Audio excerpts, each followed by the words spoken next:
반갑습니다. I'd like to share with you a little bit of me playing my life.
안녕하세요. 전 하나님의 기쁨이 되기를 희망하는 바이올리니스트 박지혜입니다. 반갑습니다.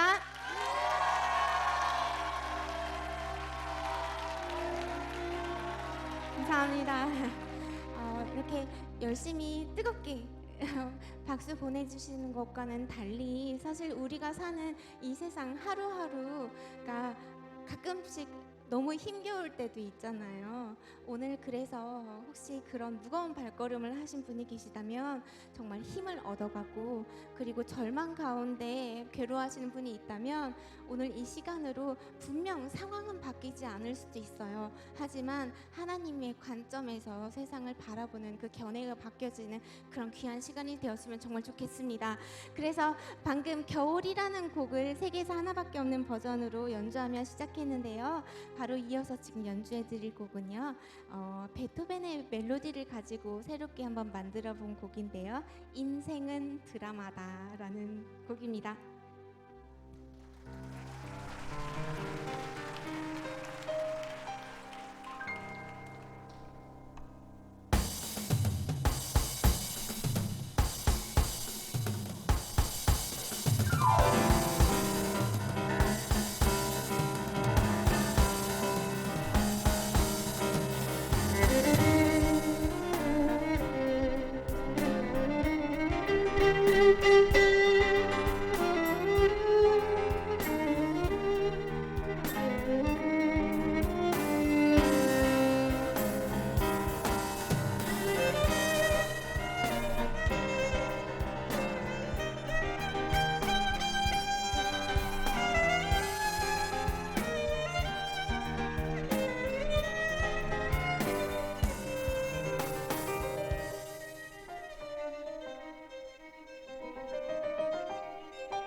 저에게는 어떤 척추와 같은 역할을 해주는 그런 곡이 있습니다. 그게 지금 연주하고자 하는 이 곡인데요. 정말 이 세상이 아름답다고 내가 감히 희망을 품을 수 있는 이유는 우리 선한 목자 되신 그 하나님이 나의 손을 붙들고 이 길을 인도해 가고 계시기 때문이 아닌가 싶습니다. 오늘 여기 오신 분들께서 그 선한 목자 되신 그 하나님의 이끌리심을 받고 무엇보다 그 임재하심을 경험하시는 시간이 되어서요. 정말 이끌림 받는 귀한 삶을 향해서 나갈 수 있는 귀한 계기이자 기회가 되었으면 참 좋겠습니다. 그런 의미에서요. 저한테 척추와 같은 역할을 해주는 이 곡 연주해드리고 싶은데요. 저기 모니터에서 사이드 P라고 바이올린 소리 좀 줄여주세요. 네, 선한 목자 되신 주 찬양 드리겠습니다.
제가 분명히 클래식을 전공하고 했음에도 불구하고 클래식 곡인데 제가 잘 알지 못했던 곡이 있습니다.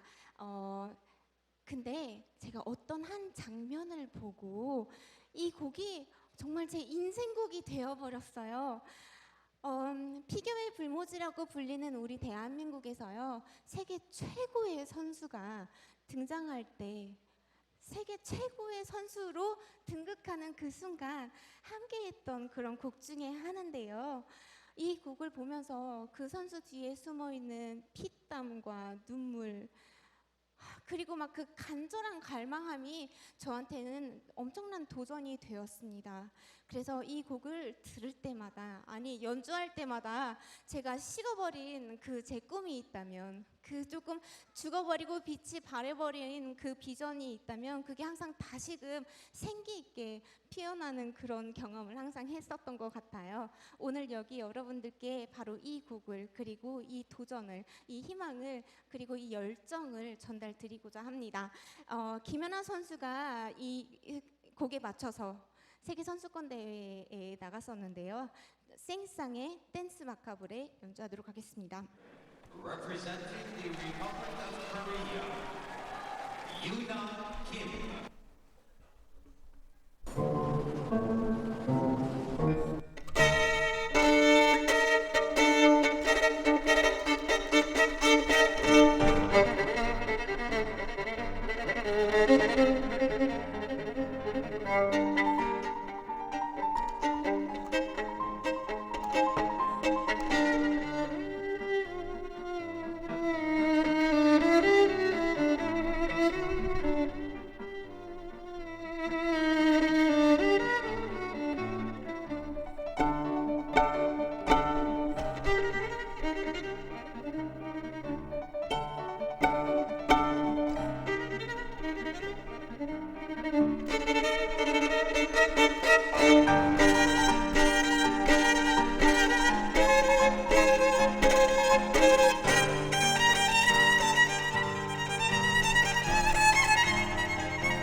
감사합니다.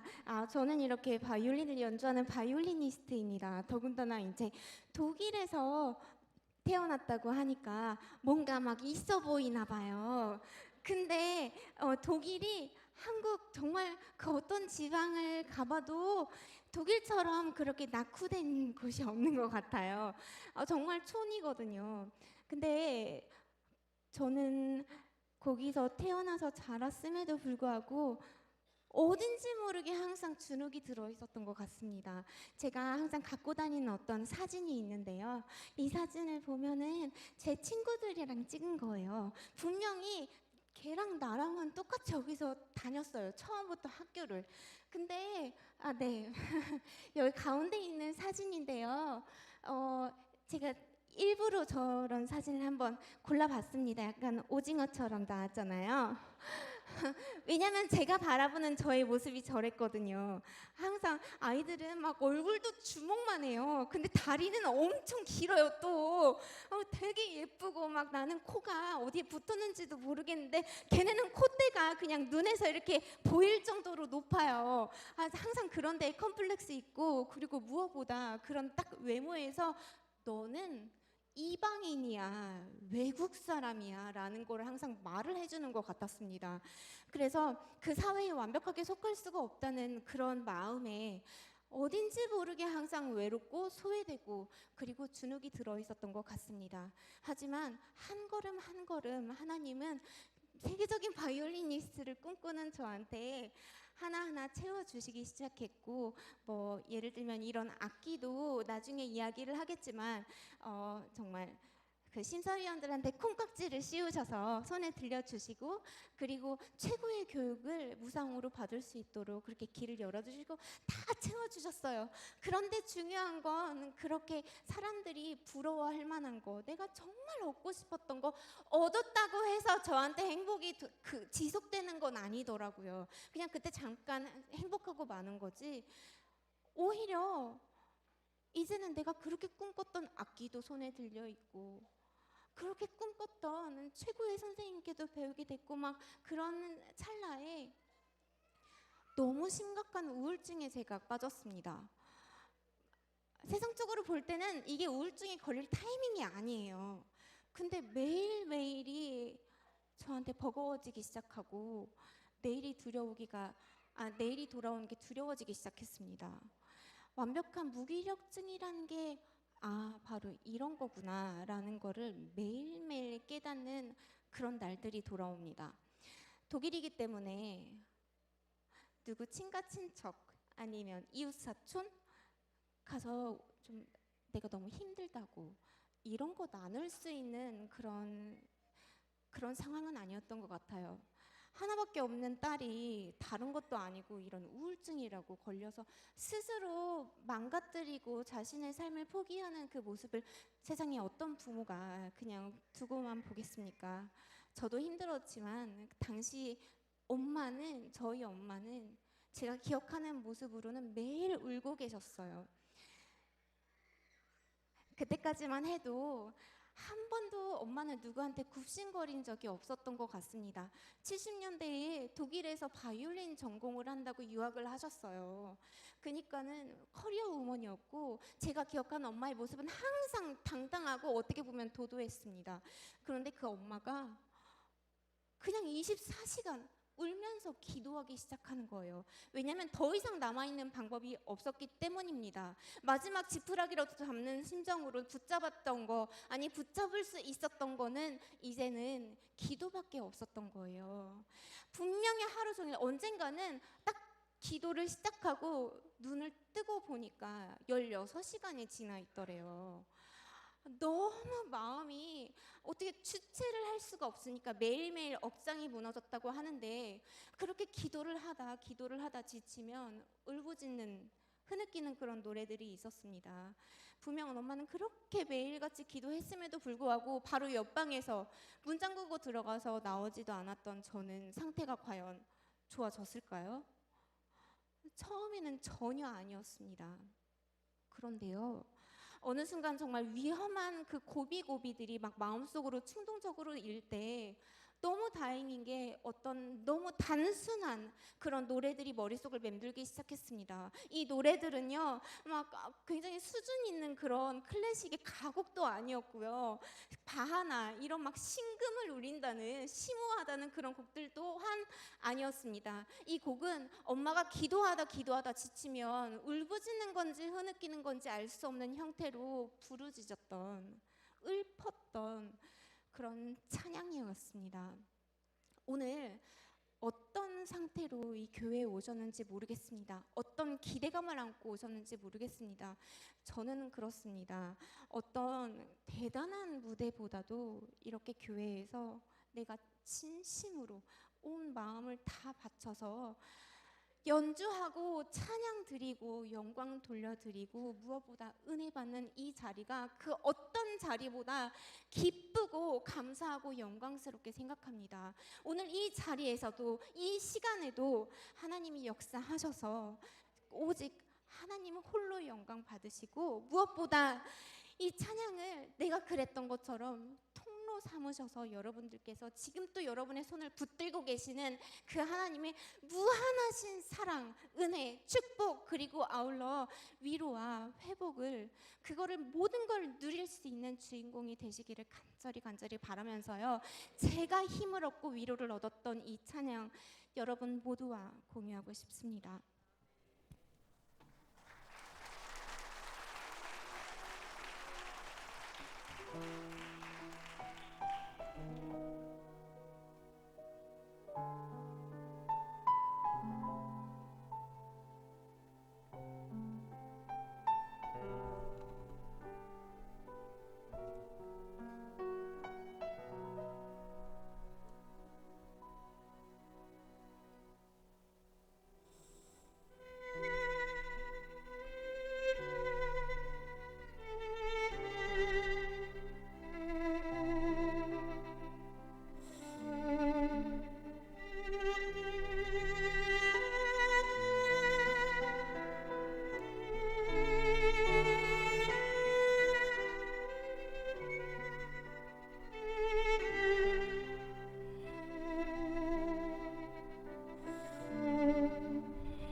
오늘 사실 저 이렇게 혼자 연주하는 게 아니라 같이 하고 있는데요. 우리 키보드의 서정용 저희 해와 JHP 식구시고요. 그리고 또 우리 피아노에 제가 맨날 이렇게 같이 다니니까 언젠가 반쪽이라고 소개를 했더니 오해를 하시더라고요. 그래서 그러면 안 되겠다. 그냥 무대 위에서 완벽한 호흡을 이렇게 맞춰주시고자 언제나 함께 해주시는 우리 최고의, 저한테는 최고의 피아니스트 신영주 교수님께도 큰 박수 부탁드립니다.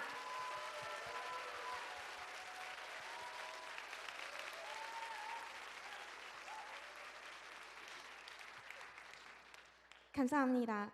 제가 몇 가지 한 두 장 정도의 PPT를 준비했어요. 제가 한국에 와서 느낀 점이 있다면 사람들이 이렇게 이야기할 때 그냥 이렇게 쳐다보세요. 그러다가 숫자가 나오면 이제 볼펜을 꺼내시더라고요. 그래서 저도 숫자를 한번 이용을 해보기로 했습니다.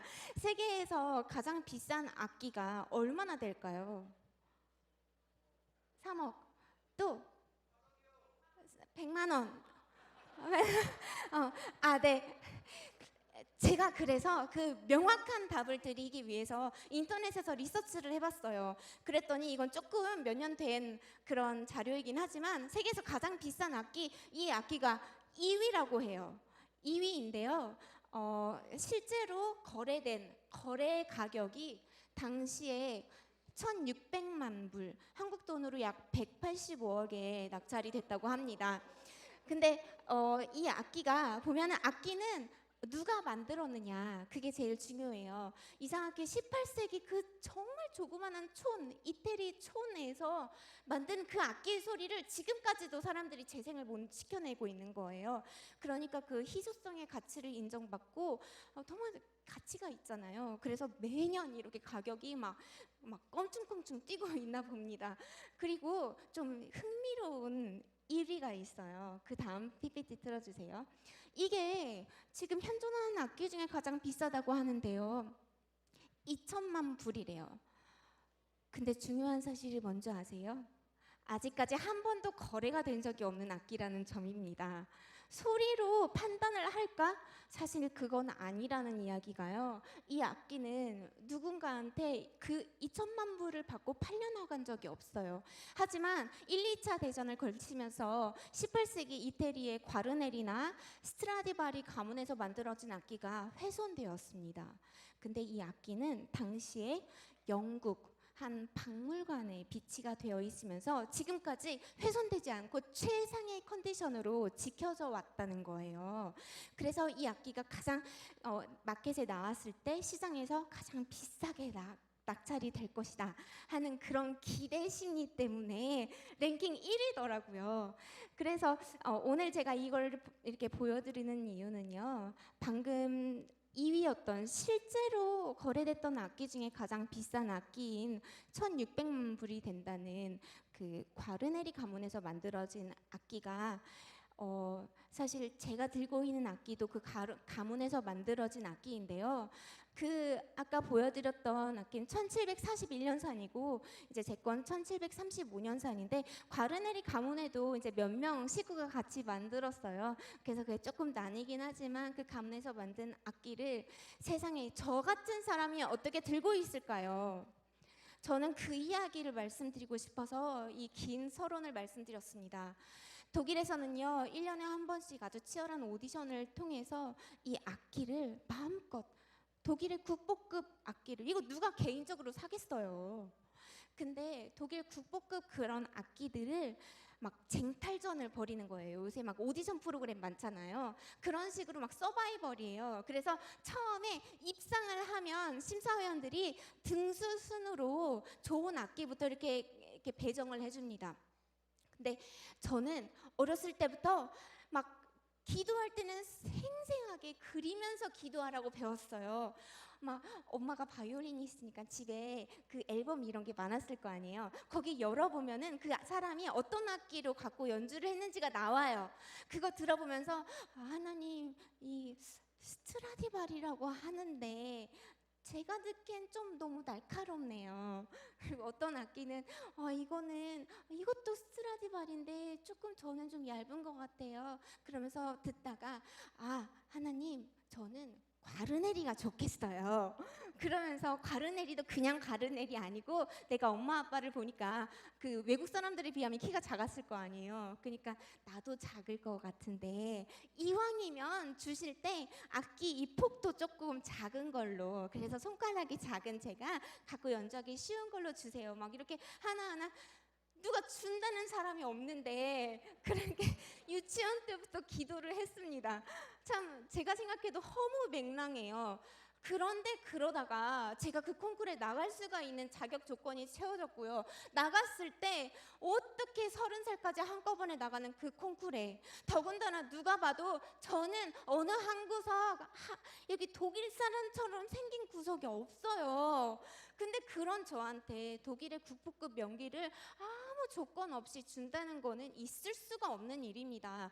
단지 저는 당시에 10대 소녀밖에 안 됐어요. 실력으로 보나 경력으로 보나 쟁쟁한 사람들이 나오는데 제가 어떻게 게임이 되겠냐고요.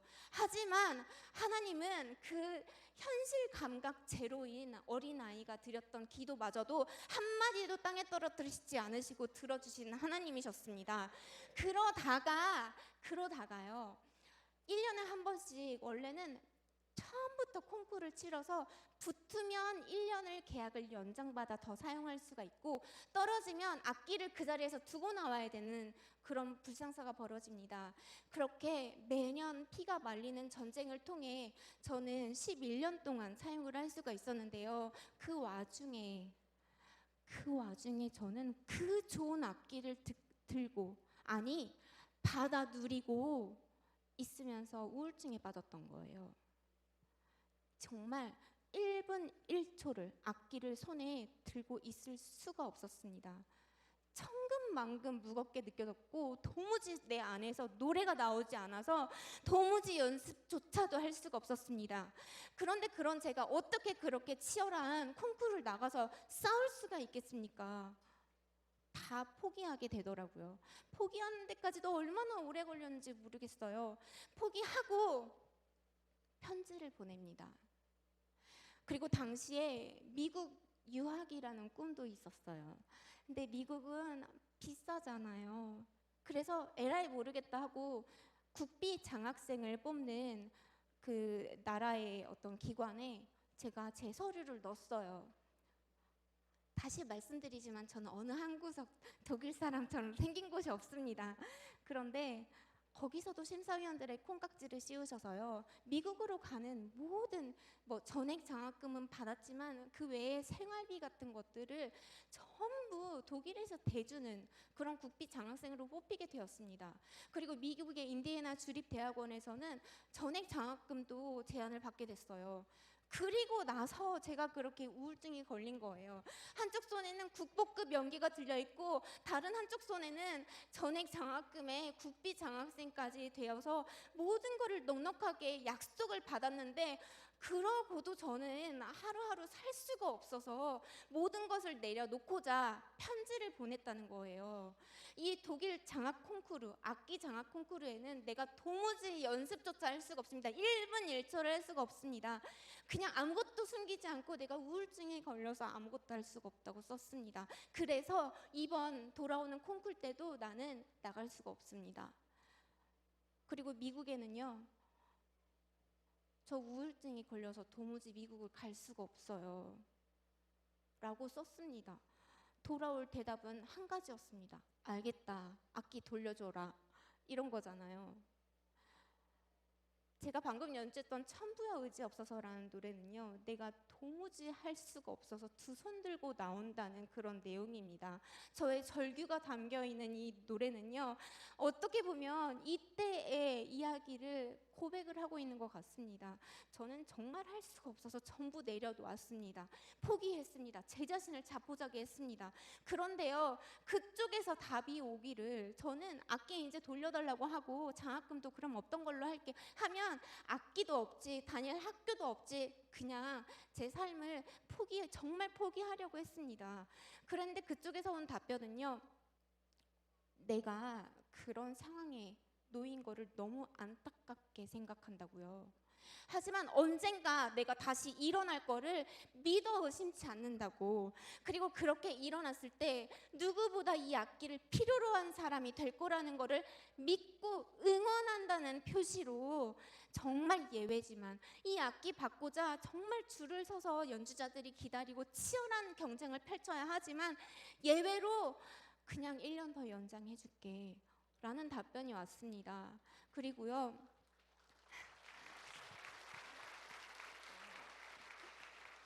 그리고 미국에서는요, 제가 그 장학금 액수가 작아서 튕겨는 걸로 아셨나 봐요. 그래서 답변이 오기를, 아 그래, 그러면 다음 학기에 와, 그때는 조금 장학금 더 올려줄게, 이렇게 왔습니다. 그렇게 해서 한 2학기를 연기를 했던 것 같아요. 나중에 알게 된 사실이지만 그건 있을 수가 없는 이야기래요. 장학금을 받고 이거를 연기를 하게 되면 처음부터 서류 심사를 새로운 그 경쟁자들과 함께 다시 해야 되는데 있을 수가 없는 이야기라는 거예요. 그런데 하나님은 아무것도 줄 수 없고 내 희망이라는 무게도 내가 견딜 수가 없어서 전부 다 놔버렸던 제 삶을, 나는 그분의 손을 못 붙들었지만 하나님은 결코 포기하지 않으셨습니다. 그래서 저한테 그때 당시 그 메시지로 말미암아, 아, 나는 포기했는데 하나님은 아닌가 봐. 안 그러면 이해가 안 되잖아요. 그러면서 내가 스스로 할 수 있는 건 없어서 24시간 찬양을 그냥 틀어놓고 들리게끔 했습니다. 부르는 것도 아니고 연주하는 것도 아니고 들리게 했습니다. 그리고 그 찬양이 제 머릿속에 들어올 때 그 당시 당장 그 자리에 박차고 일어나는 그런 갑자기는 아니었지만 분명하게도 저는 조금씩 회복되고 있었습니다. 내가 상황이 이런데, 세상에 나는 기도할 자격도 없는데 하나님은 아니라는 거예요. 그리고 전화위복의 하나님이시라는 거예요. 이렇게 내가 생각할 때 좋은 일 하나 없고 앞으로가 깜깜한데 그럼에도 불구하고 하나님은 이런 상황까지 다 합해서 모든 일을 합해 선을 이루시는 하나님이라는 거예요. 그렇게 어떻게 보면 제가 연주하는 관점을 바꿔지는 그런 계기가 되고 있었습니다. 그 가장 어려웠던 순간이. 그래서 연주를 하는 데 있어서 단지 클래식만 고집하는 것이 아니라 내가 그토록 원했던 하나님께 영광 돌릴 수 있는 자리도 이렇게 세워주시고 계신가 봅니다. 오늘 이 자리에서 전 여러분들께 정말 이 한 가지, 이 한 말씀 드리고 싶습니다. 우리 하나님은 전화위복의 하나님이시라는 겁니다. 우리가 생각할 때 아무리 우리 상황이 정말 아무것도 희망이 보이지 않을 정도로 칠흑같이 암흑같이 어두울지라도 하나님께서 우리와 함께 하신다면 지금 조금 미약하게 느껴지는 우리의 삶이 내일은 예수 그리스도의 이름으로 창대하리라 믿어 의심치 않습니다. 그런 의미에서요, 마지막으로 좀 이런 저희의 삶을 닮은 그런 곡을 준비를 했습니다. 처음에 굉장히 우울하고 절망스럽게 시작하는데요, 이 곡 안에 어떤 전환점이 있고요, 전환점 이후에는 곡이 엄청나게 열정적이고 폭발적으로 변화하는데요, 이 곡처럼 저희의 삶도 지금 혹시라도 미약하게 느껴진다 할지라도 우리의 미래는 정말 창대하리라 믿어 의심치 않으면서요, 마지막으로 핸델의 사라방드 바로크인 락 버전을 여러분 모두에게 선사해드리고 전 내려가도록 하겠습니다. 감사합니다.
감사합니다. 참, 제가 원래는 이렇게 박수를 치시면 저기 내려갔다가 이제 다시 다 끝난 척 내려갔다가 계속 박수를 치시면 이제 나와가지고 연주할 뻔하다가 인사하고 다시 들어갔다가 그래도 이제 박수가 안 그치면 이제 못 이긴 척 나와서 연주를 해야 돼요. 그런데 항상 그게 잘 안 되더라고요. 얼마나 바쁜 삶을 살아가고 계신데 교회에서조차 그러면 안 되겠다 싶어가지고 바로 다음 곡 가도록 하겠습니다. 아리랑.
네, 감사합니다. 저 마지막 곡은 제가 저 자신을 더욱 내려놔야 되기 때문에 하기 전에요. 좀 진지한 말씀을 드리려고 해요. 진지하게 여러분들께 한 가지 부탁드리고 싶은 거는요. 이제 보니까 요새 가장 좋은 통로, 소통의 통로, 그리고 영향력이 되는 게 유튜브더라고요. 그래서 유튜브는 이제 다들 갖고 계시잖아요. 스마트폰. 거기 보면 지우려고 해도 안 지워져요. 근데 예를 들면 거기에 이제 박지혜 TV라고 검색을 하시면요. 이제 이렇게 채널이 나오는데 그 진지하게 구독 같은 거 아니면 좋아요 같은 거 해주시면 너무너무 큰 힘과 도움이 될 것 같습니다. 중요한 건 돈 안 들어요. 그래서 꼭 당부 드리고 싶었고요. 방금 연주했던 곡은 이제 평창 동계올림픽 때 그 홍보 영상 찍으면서 했던 거라 이렇게 재미있는 영상과 함께 준비를 해보았습니다. 바로 2주 전에요. 저는 이 시간 독일에 있었습니다. 독일에서는요, 1년에 한 번씩 내년이 독일 통일 30주년이거든요. 그러니까 그 운동을 시작하는 그 정신을 기리고자 큰 그런 집회를 엽니다. 집회라기보다는 나라의 행사죠. 여기에는 현직 대통령이나 뭐 라이프치히 시장이나 이런 분들이 오시게 되는데요. 라이프치히에서 했어요. 근데 정말 중요한 사실이 있습니다. 원래 저는 이 하루 종일 진행이 되는데 이번에는 30만 명 정도가 왔다고 하더라고요. 근데 여기에 원래는 제가 와서 가서 한국에 대한 그 현황도 나누고 한국의 문화도 알리면서 독일이 조금 이제 그때 당시 기억으로만 남아 있는 거지 더 이상 살아있는 기억이 아니잖아요. 그러니까 이런 걸 좀 깨우고자 저를 불러가지고 그런 걸 좀 해달라고 했어요. 한국 음악도 알려주고 한국의 현황에 대해서 알려달라고. 그래서 이제 한 15분 정도 해달라고 해서 이제 갔습니다. 뭐가 이렇게 많이 남아? 근데 15분 정도 하기로 했는데 가기 며칠 전에 이게 바뀌어서요. 마지막 순서로 그냥 90분 동안 하래요.